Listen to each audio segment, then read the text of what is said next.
함께 읽겠습니다. 예수께서 나와 말씀하여 이르시되 하늘과 땅의 모든 권세를 내게 주셨으니 그러므로 너희는 가서 모든 족속을 제자로 삼아 아버지와 아들과 성령의 이름으로 세례를 베풀고 내가 너희에게 분부한 모든 것을 가르쳐 지키게 하라. 볼지어다 내가 세상 끝날까지 너희와 항상 함께 있으리라 하시니라. 아멘.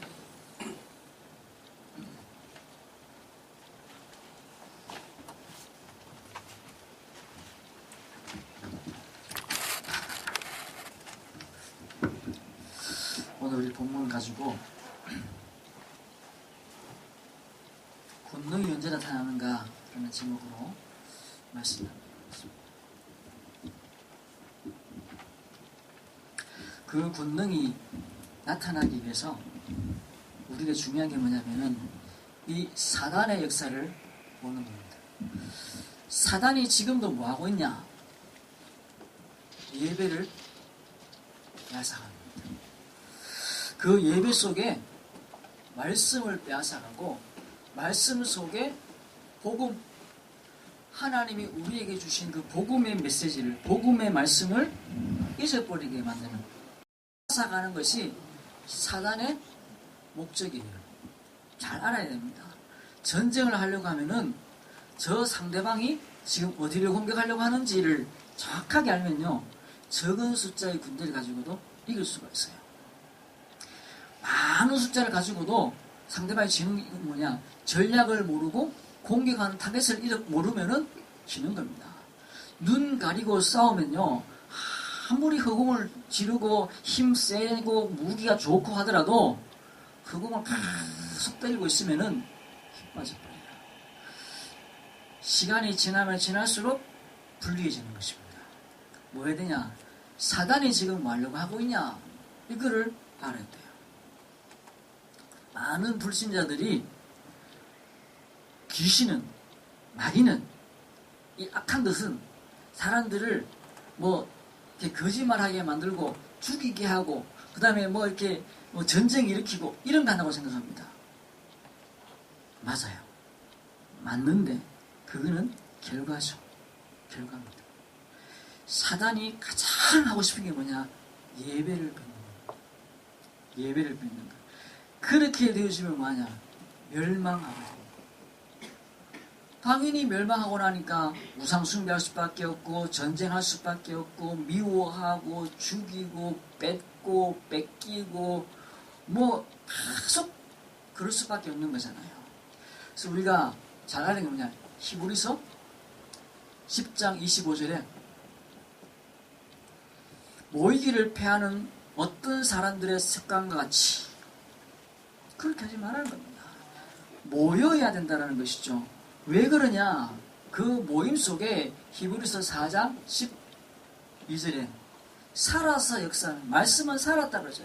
그 살아서 역사하는 말씀이 선포되어지는 곳이기 때문에 그때에 뭐가 일어나느냐? 우리에게 치유가 일어나게 되어 있고 그때에 우리가 살리는 시간이 되어지는 거예요. 살리는 시간.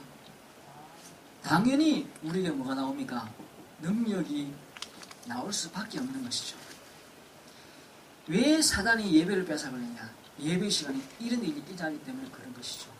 또 뭐냐? 마태복음 18장 18절에서 20절 너희가 땅에서 풀면 하늘에서 풀리고, 이게 16장에도 나오죠. 18장에 나와요. 너희가 땅에서 풀면은 하늘에서 풀리고 묶으면은 하늘에서 묶이리라. 그러면서 그 뒤에 20절에 뭐라고 되냐면은 내 이름으로 두세 사람이 내 이름으로 모인 곳에 나도 그들 중에 있으리라. 우리가 다른 거로 모이면 안 되는 겁니다. 테니스 치기 위해서 모일 수도 있고, 낚시를 하기 위해서 모일 수도 있고, 봉사를 하기 위해서 모일 수도 있고, 구제를 하기 위해서 모일 수도 있어요.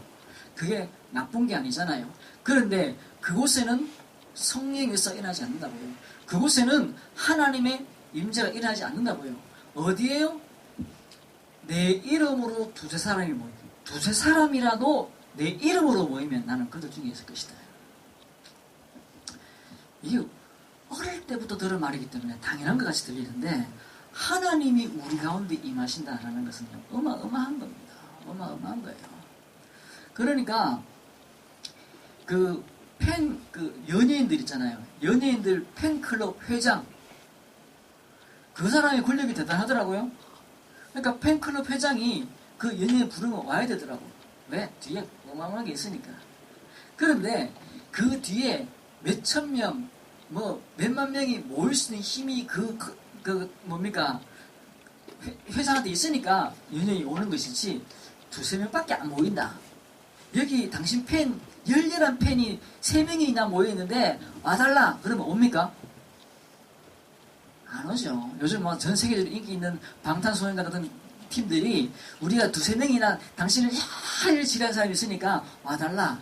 예상 아이고 죄송합니다 못 갑니다 이렇게 말하지 몰라도 말은 그렇게 하지 몰라도 안 갑니다. 두세 사람 모인 곳에는.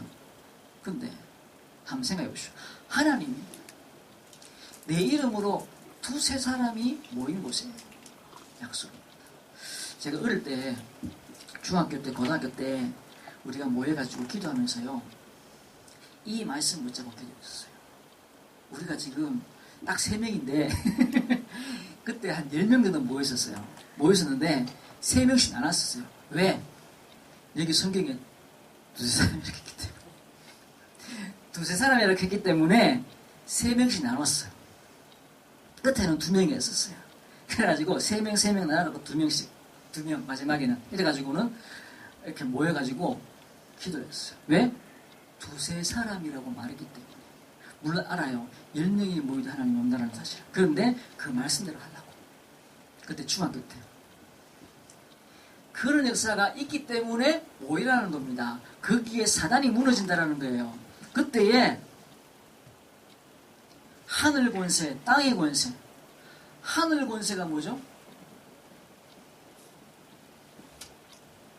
하늘 문이 열리고 보호자의 축복이 열리고 그 하나님에서 일어나는 거잖아요. 땅의 권세가 뭡니까? 사단의 권세가 묶여지고 죄의 권세가 떠나가게 되고 모든 어둠의 권세가 떠나가는 그 축복이. 그래서 우리에게 뭐가 있다고요? 불신자 이스라엘 상태를 꺾을 수 있는 권세가 우리에게 있다고요. 땅의 권세를 꺾는 역사가 두세 사람이 모인 그곳에 나타날 것이기 때문에. 그러니까 그렇게 하는 겁니다. 그리고 뭐죠? 사도행전 1장 8절에 이들이 이 말씀 붙잡고 성령 충만을 약속하셨어요. 성령 충만을. 하나님이, 예수님이 그 제자들에게 기도해라. 이 언약 붙잡고 기도해라. 성령이 임하실 것이다. 그 약속이 있기 때문에 모이는 겁니다.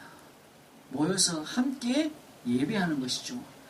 그리고 사도행전 요한계시록 1장 3절에 이 예언의 말씀을 읽는 자, 듣는 자, 기록된 것을 그대로 지키는 자, 읽는 자, 듣는 자, 기록하는 자, 그리고 행하는 자. 이게 뭐가 있다고요? 복이 있다. 그래서 누가 그런 말 하더라고요. 집에 여자가 잘 들어있다 하면서요. 그래야지 된다. 내가 그냥 웃으면서 남자도 잘 돼가야 됩니다. 남자도 잘 만나야지. 남자 때문에 망하는 여자들이 얼마나 많습니까? 물론 남자도 많습니다. 이거는 남자의 문제가 아니라 지혜 있는 사람, 지혜 있는 여자, 지식 있는 여자가 아니라 복 있는 여자가 들어야 돼요. 복 있는 남자를 만나야 돼요. 안 그러면은 똑똑한데 돈이 많은데 잘생겼는데 힘 있는데 망하는데 뭐. 그 잘생긴 것 때문에 망하고 돈 있는 것 때문에 망하고 힘 있는 것 때문에 망하고 망하는데 뭐 어쩌겠습니까? 복이 있어야 돼요. 복이. 하나님으로부터 주시는 그 복이 그 만남을 축복으로 바꿔버리고 가정을 축복으로 바꿔버리고 가문을 축복으로 바꿔버리는 겁니다. 복 있는 사람. 그 사람이 어떤 사람이라고요? 그 예언의 말씀을 읽는 자, 듣는 자, 기록하는 사람, 행하는 사람. 복이 있다고 했습니다. 시편 1편에도 복 있는 사람은 주야로 그 말씀을 묵상하는 자로다. 그래서 참 예배의 성공자는 모든 거냐? 참 복음 가진 사람. 이 복음으로 모든 결론 끝이 났다라는 것을 아는 사람이죠. 참 성공자는 뭡니까? 살리는 사람이에요. 살리는 사람. 똑똑한 사람이 아니고 그 똑똑함을 가지고 사람 죽이면 뭐 하겠어요? 실망시키고 낙심시키고 힘 빼버리면 뭐 하겠어요? 우리가 뭘 이렇게 딱 조사를 했는데 또 뭔가를 공부를 딱 했는데 그 공부를 통해서 우리가 힘이 탁 난다. 그게 얼마나 행복한 겁니다. TV를 탁 봤는데 다리 힘이 쭉 빠져보고 몸에 힘이 쭉 빠져붙다. 그러면요 그 지식이 아무 소용이 없어서 버려요. 우리가 참 성공이 뭐냐? 살리는 사람. 사람 살리는 게 중요한 겁니다. 우리가 남편을 살리고 아내를 살리고 자식을 살리는 게 중요한 것입니다. 서밋이 뭐냐? 혼자 있을 때 승리하는 거예요. 참 서밋. 혼자 있을 때 승리하는 겁니다. 그래서 진짜 이 예배, 하나님의 그 예배 속에 들어오는 것이 얼마나 중요한 것이냐. 그래서 사단은 얼마나 이것을 빼앗아 가려고 몸부림치고 있냐. 왜 사단이 그걸 그렇게 발악하면서 했느냐 설명했습니다. 이 모임 속에 예수님이 오시고 이 모임 속에 성령 충만이 임하고 이 말씀 속에 복이 임하게 돼 있고 이 말씀 속에 살리는 힘이 나오기 때문에 그 비밀을 내가 여기 있는 성도님들이 붙잡아야 되는 거예요. 붙잡아야 돼요. 눈에 보이는 것 때문에 우리가 힘 빠지면 안 돼요. 사람 말 때문에 힘 빠지면 안 돼요. 하나님이 우리에게 주시는 그 언약 붙잡고 언약 속으로 계속 들어가야 돼요. 우리가 어떤 사람이 연구를 했는데요. 부정적인 생각이 사람을 실패로 끌고 간대요. 부정적인 생각이. 부정적이고 낙심하고 비아냥거리는 그런 생각들이 사람을 실패로 끌고 그 생각 자체가 끌고 간대요. 어떤 식으로 연구했는지 모르지만 아주 단순하게 연구한 건 아니에요. 아주 심리학자들이 깊이 있게 연구했는 건데 그렇게 해요. 그래서 우리가 뭐 해야 되냐? 내가 있는 자리,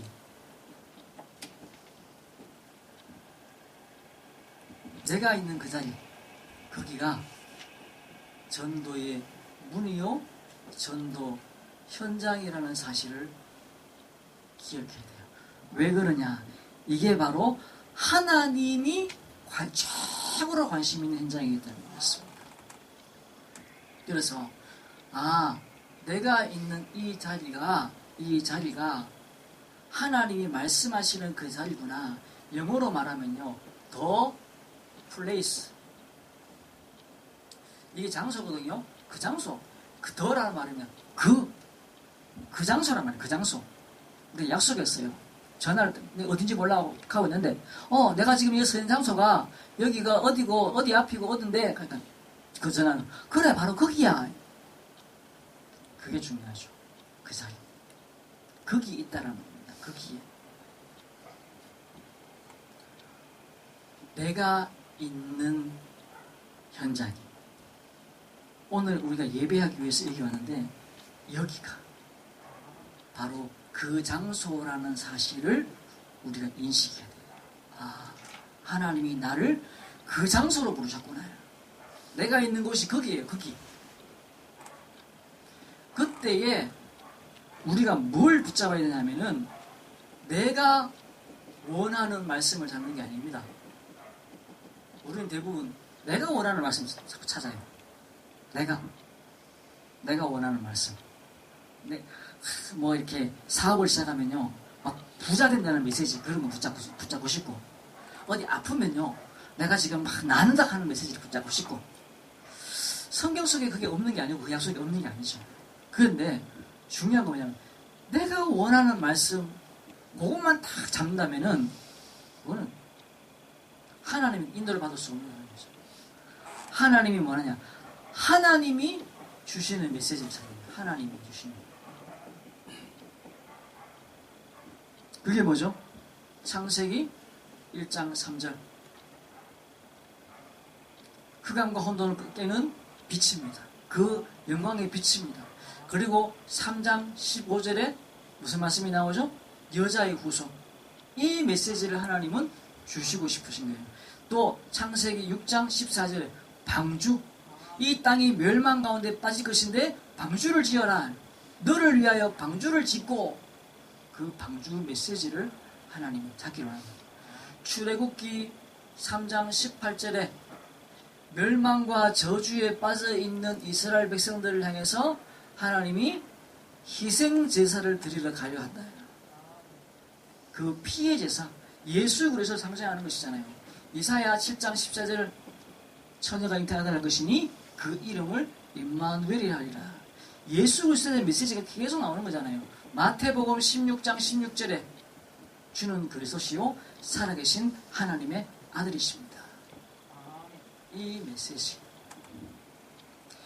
메시지 위에 사도행전 1장 1절 예수가 그리스도시다 라는 마시를 붙잡고 하나님의 나라가 임할 것인데 성령 충만이 임할 것이다. 초대교회가 이 메시지를 붙잡았어요. 내가 원하는 메시지를 잡는 게 아니고, 내 입에 딱 맞는 메시지를 잡는 게 아니고, 하나님의 계획의 메시지를 내가 딱 잡을 때 하나님은 거기에 하늘의 역사를 일으켜요. 하늘의 역사를. 그래서 그 말씀을 붙잡을 때 말씀의 흐름이 보이기 시작하는 겁니다. 내가 지금 부자 된다는 메시지를 붙잡고 있거나, 내가 지금 어디 뭐 낳는다는 메시지를 붙잡거나, 내가 어디 잘 된다는 이야기를 붙잡거나, 이런 이야기를 붙잡으면요, 그게 다 연결이 안 돼요. 근데 하나님이 우리에게 주시는 메시지, 이 언약의 메시지, 예수 그리스도를 보내시고 그 예수님이 오셨다라는 사실을 붙잡는 그 메시지 잡으면은 흐름이 보이기 시작합니다. 흐름, 말씀의 흐름이. 그때요, 계획이 보여져요. 그리고 그 속에서 뭐가 보이냐면은, 잘 들으십시오. 그 속에서 내가 누릴 말씀이 보입니다. 내가 누릴 말씀. 그러니까 내가 뭐 부자 된다, 내가 어느 날 떼부자 된다, 이런 메시지가 아닌데도 불구하고 하나님이 내게 주시는, 내가 누릴, 나에게 주시는, 나에게 맞는 메시지가 딱 붙잡혀지기 시작합니다. 그리고 나면요, 그때부터 성취가 되기 시작합니다. 성취가. 그래서 우리가 내가 있는 이 자리, 여기에 대한 확신, 하나님이 원하신 자리에 나를 보내셨고 부르셨구나. 그 속에서 내가 원하는 말씀이 아니라 하나님이 내게 주시는 메시지를 붙잡는 것. 그때 하나님이 내게 성취의 말씀으로, 우리가 계속 메시지를 듣고 그 흐름을 타다 보면요, 하나님이 내 평생에 주시는 메시지를 딱 붙잡게 돼요.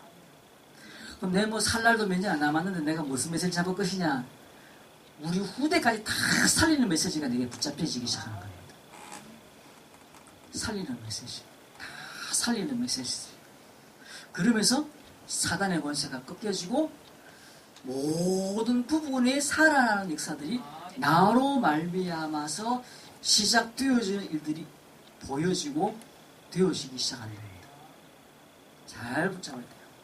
내가 내 생각 속에, 내 어떤 흐름 속에 빠져 있는 것이 아니라 하나님이 원하시는 메시지를 내가 잡는 겁니다.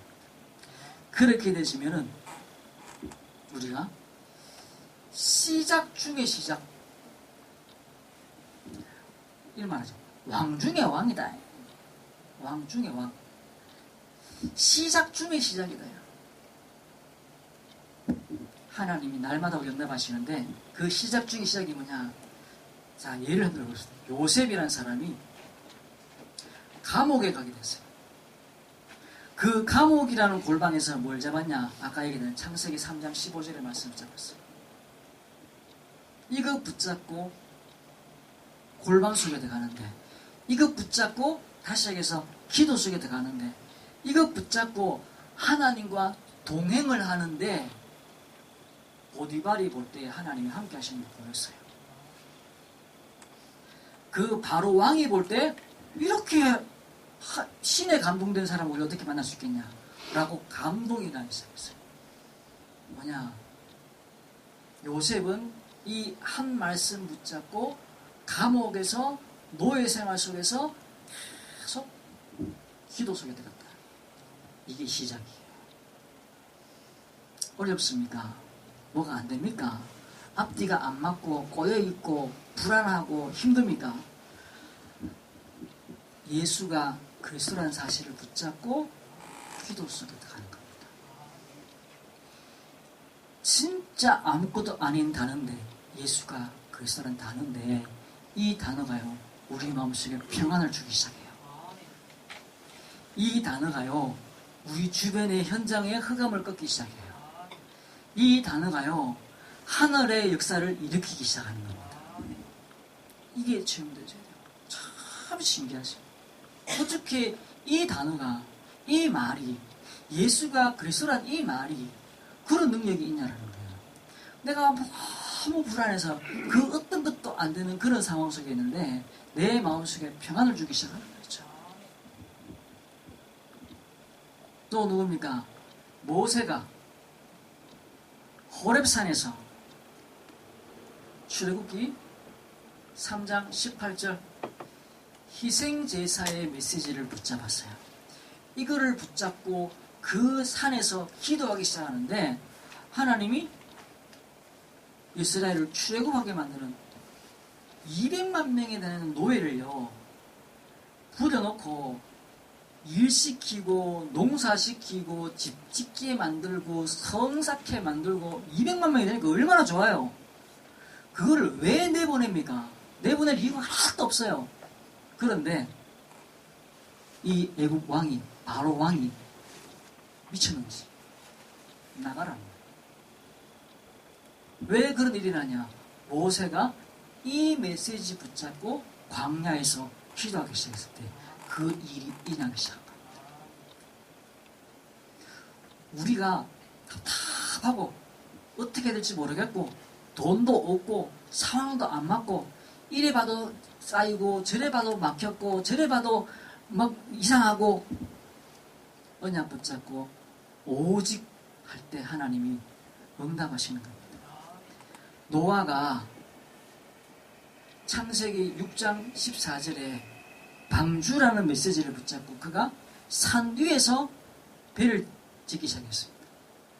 산에서 배를 짓는 게 말이 됩니까? 근데 말씀이니까 네가 산 위에서 배를 지으라는 거예요. 암만 옛날 사람이고 암만 멍청한 사람이지만 배는 바다나 강에서 만들어내는 사실을 알아요.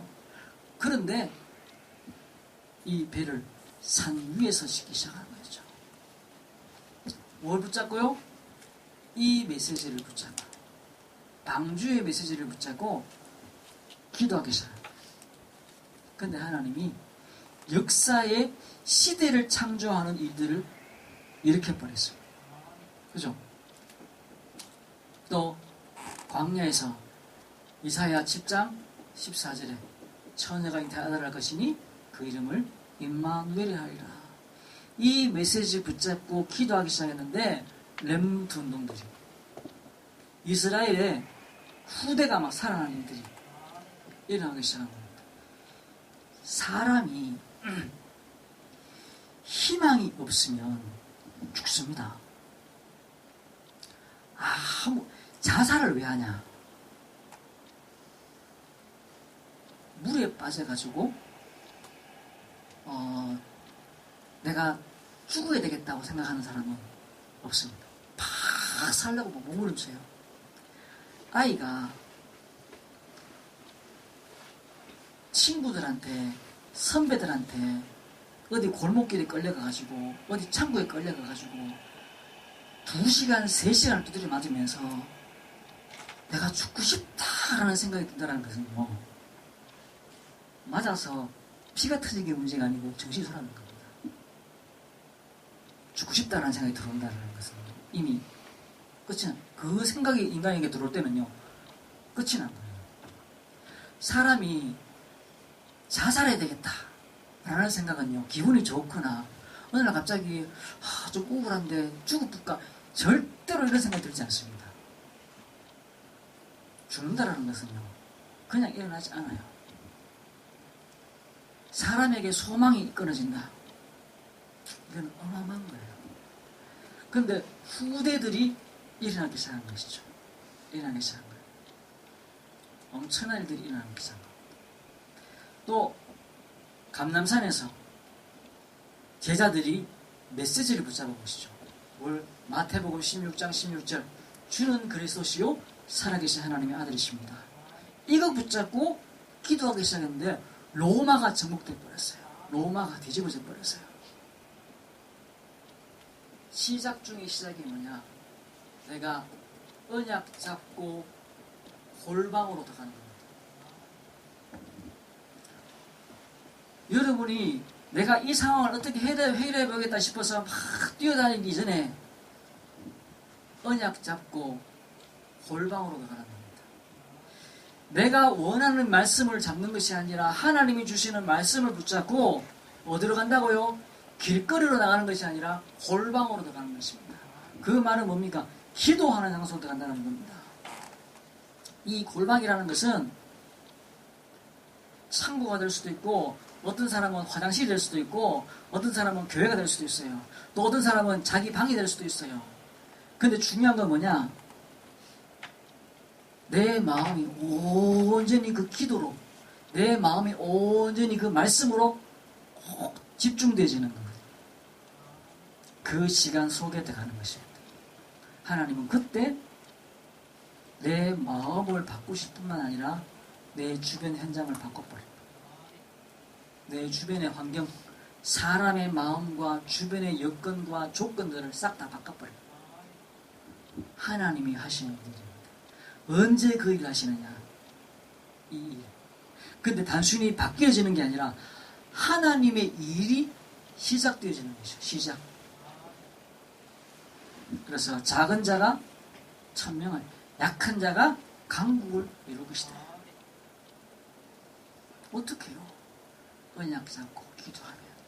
언약 잡고 기도하면. 그래서 우리에게 뭐가 오냐? 응답 중 응답이 오는 겁니다. 응답 중 응답.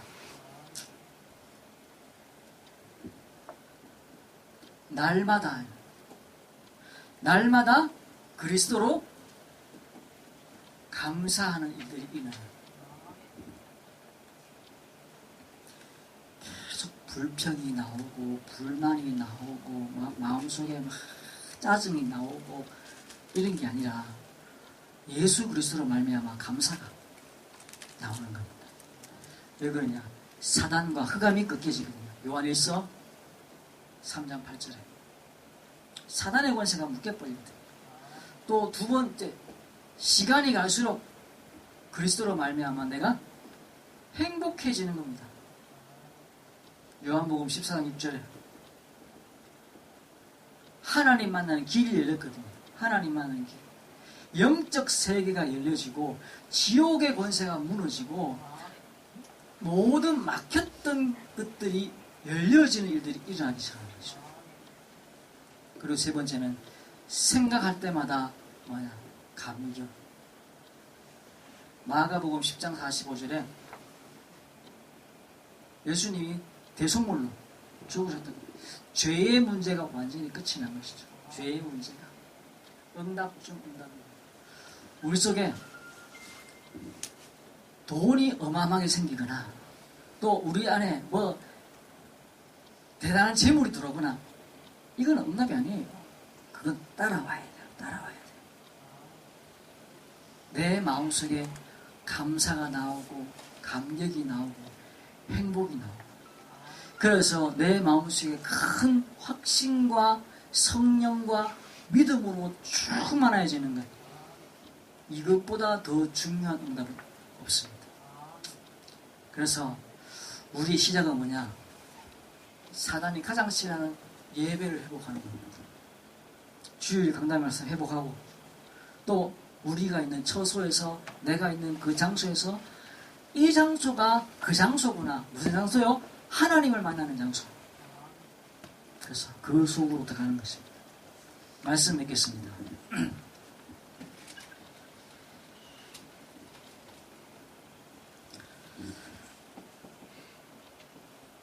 옛 틀을 원래 2019년 말씀이죠. 깨는 것입니다. 그리고 새 틀을 짜는 것이죠. 뭐냐? 내 기준, 내 수준이 다 달라요. 사람마다. 내가 생각하는 표준, 이걸 다 꺾어버리는 겁니다. 하나님이 주시는 그 말씀이 내게 기준이 되고 내 수준이 되어지고 내 표준이 되어져야 돼요. 어떤 사람은 수준이 높아요. 어떤 사람은 수준이 낮아요. 말하는 거 보면 앞뒤가 안 맞아요. 그 수준 가지고는 안 되는 것이죠. 물론 높은 수준 가지고도 안 되는 겁니다. 내가 맞다라는 그 생각이요, 하나님의 역사를 가로막는 걸림돌 되는 거죠. 내 말이 맞다는 거예요. 내 말이 맞다는 거예요. 네가 틀렸고 내가 맞다. 아닙니다. 하나님의 말씀이 기준이 되는 말씀. 그래서 이 말씀 가지고 기도 시작하는데 장소를 정하고 시간을 정하십시오. 매일 똑같은 장소에서 해야 되냐? 그렇지는 않습니다. 매일 똑같은 시간에 해야 되냐? 그렇지 않습니다. 오늘 혹은 내일 잠자면서 내일 언제쯤 기도하면 내가 제일 좋겠다. 저는 아침에 새벽 기도를 가기 위해서 차를 주차장, 아파트이기 때문에 주차장에 이렇게 막아놔요. 그래서 빼기 좋은 장소에 딱 내가 대놔야 돼요. 저녁부터 저 준비를 해야 됩니다. 시간도 그렇고 꼭 그러면 새벽에 일하자마자 5시 해야 되냐? 그렇지 않아요. 내가 가장 좋은 시간, 내가 가장 편한 시간, 그리고 장소는요, 내가 가장 편리한 시간인데 사람의 방해를 받지 않을 수 있는 장소. 이게 내게 딱 있어지. 늘 사람이 올 수밖에 없는 장소인데, 늘 사람이 와야 되는 장소인데 내가 거기 앉아갖고 사람을 부르면 눈 뜨기 위해서 다 준비해갖고 기도한다. 그러면 준비가 될 수가 없죠. 딱 끊어.